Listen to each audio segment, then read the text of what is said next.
Hi, how's it? Next part, go check out the previous part. In the previous part, I was explaining to you guys what happened when I arrived in Botswana in this dream, how it is that this dude was just very standoffish and he was sending for me rather than him meeting me personally and privately. His sister, then in the dream was welcoming. She liked me unangata as a person. She wasn't born again. I didn't get a sense or a vibe of her being a Christian, but first of all, I found myself, as soon as I said I don't want to marry this man, I found myself all of a sudden locked. It's like I was kept, not locked but kept in some room in this house, right? I was kept in this room. It was actually Moletzan, not Mapetla, but you get my point. Same thing. More or less same neighborhood. I was kept in this room, and I understood that they wanted to keep me there until I changed my mind. But I was kept in there with his sister. And I looked at his sister, and I was like, I can't marry your brother. And as soon as I said, I can't marry your brother, visions came to me. Visions. Visions inside this dream. And all of a sudden, this guy, guys. Remember, I told you that in order for me to get to a point where I'm now in Botswana, this guy would have had to have a clean bill of health, a clean, statistics sheet. He would have had to have, a clean, no kids, no former wife or divorces or anything like that, because that's the only thing that will convince me that this dude is from the Lord.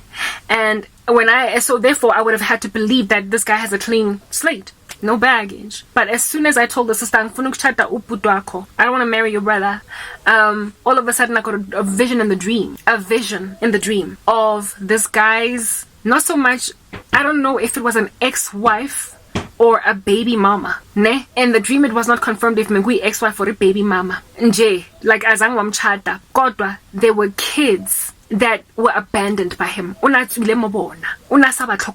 And they were linked to this woman who was shown me in this vision. And there was another woman as well that was just flashing in my face, that just kept on being shown me. Mara, I didn't understand what her capacity was. So a woman was shown me, and then another woman linked to two kids that were not being taken care of by this guy. Mara, nele bana bahai. And they were sort of kind of hidden.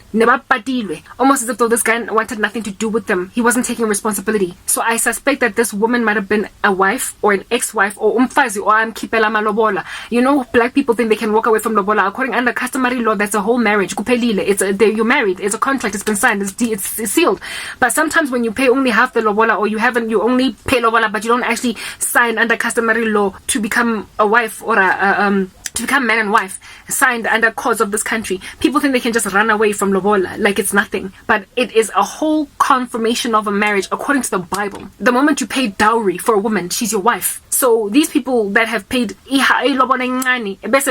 and part ways, like for instance what happened with Nomzamo Mbata and that dude South African Idols or whatever, the dude unsize lobola, but then they decided to they don't want each other anymore, and Nomzamo is walking around thinking she's a single woman. According to God, she's not. She's married to Kayam Taitwa. Thank you, that's his name. She's married. So just the haphazard glapa throwing of yourself into a relationship thinking that ilobola is not the tantamount of marriage. In the sight of God, it is, because dowry is a fulfillment of a marriage covenant.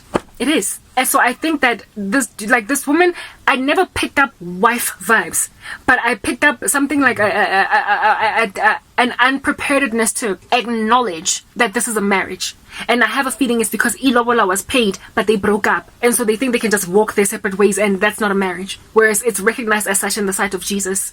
And this other woman, I believe, was potentially just a baby mama, but she had abandoned by tuna, this guy, but he wasn't taking care of them. And this history, yonke, it was shrouded in darkness, hidden, in the sense that this guy never gave it to me. He never told me that there was a woman, walobola, and another one, onanglebana by two, because these people were so out of his life. He was so not taking care of them. He was so in denial and rejecting the fact of them belonging to him that I would likely, if at all I didn't have the kind of gift that I have, I wouldn't have even known that baby mama ofra le mosadi o ba montsheditseng lobola that he's no longer with. He will have hidden this information, all of it, from me. And this is because of having listened to me for a long amount of time on my social media, talking about what I asked for in a man, what I asked the Lord for in a man, and how it is that he would have fallen short in so very many respects, especially the baggage that he comes with. His former wife, his two kids, his baby mama drama. and known that I would not be prepared to accept him. But he would have been so besotted with me. He would have been so, in love, like just beguiled by me, essentially mesmerized, that he would have been like, futhi laba fazi laba, and they're no longer in my life, and those two kids angbazi mina, like, they'd be dad vibes. She doesn't have to know. So he would present to me the picture of, I don't have a wife. For my wife, I've never been married. I don't have any kids. And it would have been believable if I didn't have a spiritual gift. And it was only at the stage in this dream when I told his sister that I don't want to marry the brother that the vision of these women came and these children. So I don't know if God was showing me that the sister would be the one to just spill the beans because she would feel guilty.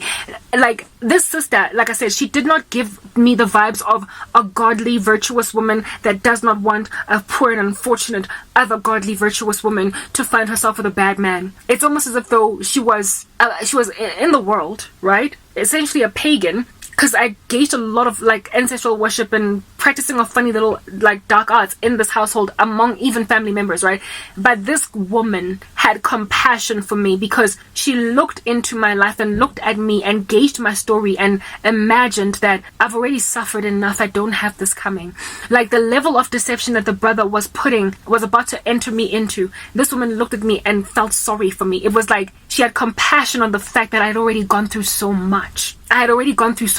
Like she had my story. Like the whole family would have seen me on Facebook, watched me suffer, known that I lost family, friends. I'd been persecuted for years, and the brother was just such a charlatan and such a bad man, like such a dark, ominous man. And his family knows that utwele, like he's very heavy into the occult, like darkness that is exorbitant. That the sister ended up feeling like I know what he's into, and if you were just some bougie girl, just some slay queen that he decided to go and marry, I would have felt nothing. But given that I have seen Historisako on social media, I'm hurting because I know my brother has deceived you. You would never accommodate a man like him. He's too filthy, he's too dark.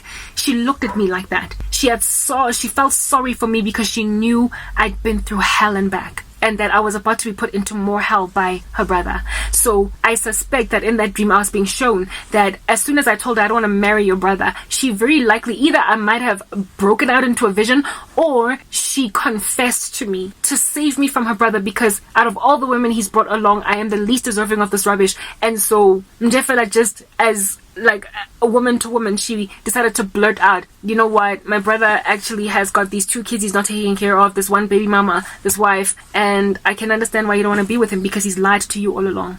And it was my conversation with the sister, or me being in this dark room where I was locked with the sister, like Nikilokilwe in this room, almost as if though I was being held hostage against my will.